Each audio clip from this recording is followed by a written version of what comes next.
চরিত্র হেফাজত করার জন্য যে যুবক দুনিয়ার জমিনের ভিতরে বিবাহ করবে সে চিন্তা করবে, আমি যদি বিবাহ করি তাহলে আমার চরিত্র ভালো হয়ে যাবে, আমার চরিত্র হেফাজত থাকবে।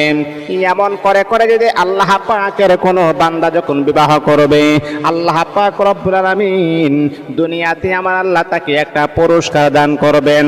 এবার আপনারা বলতে পারেন, হুজুর কি এমন পুরস্কার বিবাহ করলে আল্লাহ পাক পুরস্কার দান করবেন?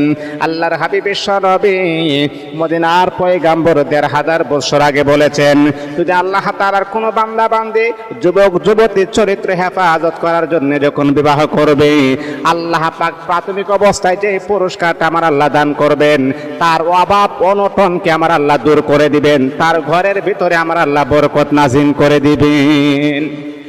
আজকে আমরা অনেকে বলি, হুজুর টাকা পয়সা নাই, আমার তো ধন দৌলত নাই, আমি স্ত্রীকে কি খাওয়াবো, কি পরাবো?